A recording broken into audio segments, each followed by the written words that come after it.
আজকে আপনারা দেখেছেন যে আলহাজ মাওলানা দবিউর রহমানের নির্বাচনী যে পদযাত্রা নারীদের নিয়ে, এই পদযাত্রা মেইনলি আপনারা দেখেছেন যে জামাত কিন্তু সাধারণত নারীরা এইভাবে মাঠে নামে না।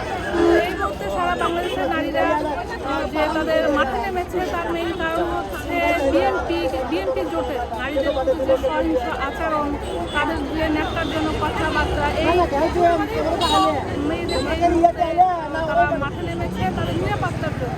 তারা এমন একটা দেশ চায় যেখানে তারা নিরাপদে থাকতে পারবে, সম্মানজনক অবস্থায় থাকতে পারবে। এটা একটা প্রতিবাদ কর্মসূচি যে আমরা সহিংস নারীদের প্রতি সহিংস আচরণ একদমই চাই না। এটা সামনে যদি বিএনপি জোট ক্ষমতায় আসে তাদের কাছ থেকেও আমাদের এই প্রত্যাশা থাকবে যে তারা যেন নারীদের প্রতি সহানুভূতিশীল সম্মানজনক অবস্থা বিবেচনা করে। আপনি বলছেন যে বিরোধী দলকে বলছেন যে আগামী জাতীয় সংসদ নির্বাচনে যাই হোক যে দলই ক্ষমতা আসুক, মানে মেনলি মহিলাদের তাদের একটা সম্মান যে প্রাপ্তি, তাদের সাথে মিসবিহেভ বা অভদ্র আচরণ বা তাদের সাথে যে ব্যবহার, এটা আপনারা কাম্য করছেন না। এটা আমরা একদমই চাই না। আপনি দেখেন যে বিভিন্ন জায়গায় মেয়েরা যদি হিজাব নিকাব করে তাহলে তারা ইহুদিদের করা হয়েছে, আরেক জায়গায় বলেছে মেয়েদের হাতে তুলে নেওয়া হবে, আরেক জায়গায় হিজাব তুলে নেওয়া হয়েছে। এই বিষয়গুলো খুবই দুঃখজনক যে স্বাধীনতার 54 বছর পরেও এসে আমাদের আবার স্বাধীনতা বুঝতে হচ্ছে।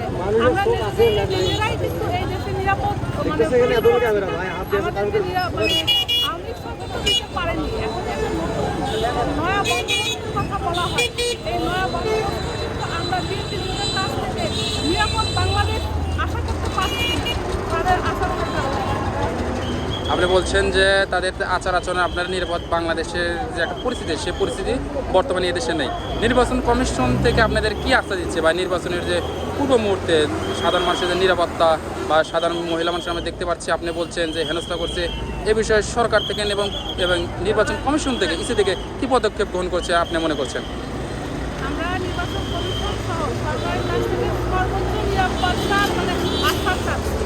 আপনি দেখেছেন মির্জা ফখরুল ইসলাম বলেছে প্রায় 40 লাখ ভোটার তৈরি করা হয়েছে জাল ভোট দেওয়ার জন্য। এই যে তারা নারীদের প্রতি বোরকা নেকাব করা পর্দাশীল নারীদের প্রতি একটা সহিংস কিংবা সন্দেহজনক ক্যারেক্টার হিসেবে চরিত্র হিসেবে তুলে ধরার যে চেষ্টা করছে, এই বিষয়গুলো সরকারের আমলে দেওয়া উচিত যে আমাদের বিরুদ্ধে নারীদেরকে যাতে নিরুৎসাহিত করা হয় ভোটদানের ক্ষেত্রে, এই ক্ষেত্রে তারা যে পরিকল্পনা করছে এই পরিকল্পনার অনুযায়ী তারা যাতে ব্যবস্থা নেয় যে নারীরা যাতে সঠিকভাবে ভোটাধিকার প্রয়োগ করতে পারে। নিরাপত্তার জন্য যে ব্যবস্থা নিতে হবে সেটা যেন সরকার পক্ষ থেকেই নেয়।